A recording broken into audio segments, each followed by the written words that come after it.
You have a gorgeous clip, which is just, which we definitely want to show. And I think it's really interesting because usually I think and you guys can correct me if I'm wrong, but the typical, thank you, the typical situation is that the story drives the music, or the music helps move along the story. But I think with this new character, the character that we're gonna see, where she's a siren, right? She's like a she's synesthetic.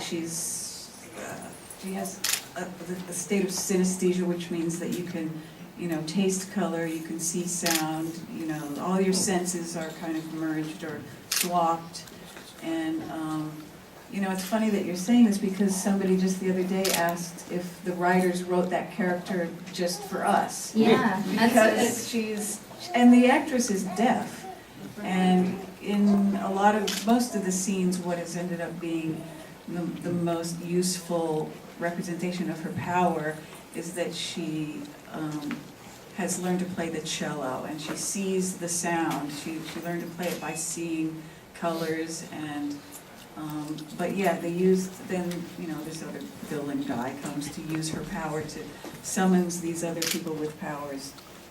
And so the scene you're going to see is her playing the cello in the park, and it's supposed to call Peter to her from across the park. And I think it's very interesting. It's a perspective where you see, I think that the music is now driving the story, which I find fascinating.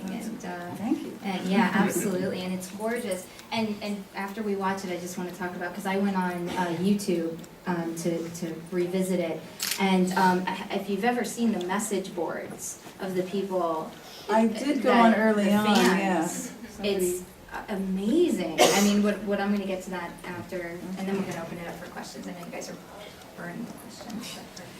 Okay. Let's see. Thank you, Mr. Cameraman. It's the lights.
saw the message boards, they, saying this was the most beautiful piece of television I've ever seen, and the most beautiful music I've ever heard for television.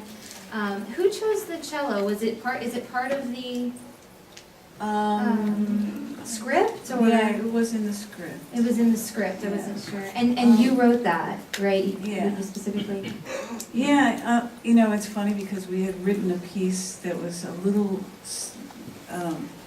it was close to that, it was more simple, and it's unfortunate because the actress actually spent time with us and she learned the piece so that her bowing would match as best, she could, and they ended up cutting it, over and over and changing it so significantly that they asked us to rewrite the piece, and so we had to end up, shifting notes to try to match her bowing and kinds of things like that, but in the end it turned out pretty great. And the cello, one of the producers of the show, when on one of our very first meetings about Heroes, it was in one of the Crossing Jordan offices, we talked about the use of the cello in the score. We wanted to use that a lot early on for Peter's character, which we do use with his, those marcato cellos, the heroic boop, boop, boop, boop, boop, boop, boop, boop, that kind of thing, just because it's kind of it resonates in your chest probably more than any other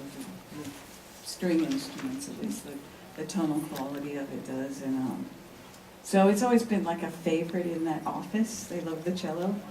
And so, I was happy to write for the cello. And works beautifully. Yeah. Do you guys have any questions for them? Yes. Since you guys work with sound and sound design and music, how important is not having sound or music, or how do you use silence to sort of complement what you guys write?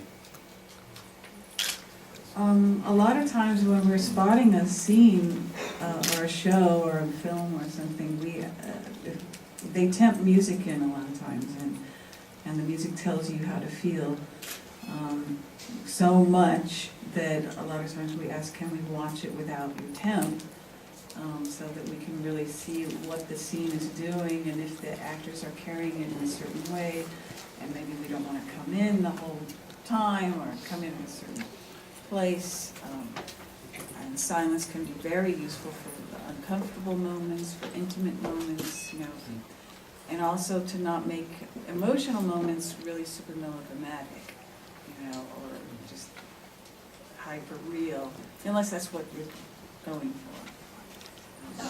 The rest you just kind of, you do it what you It's can. really important what you just said. I mean, that's absolutely it. And you have to realize that a lot of the time what we're doing is not writing music, we're just using tones, we're using sounds. Don't always try to write music, just look at the scene, start throwing something at it, play one note, what does that do to the scene?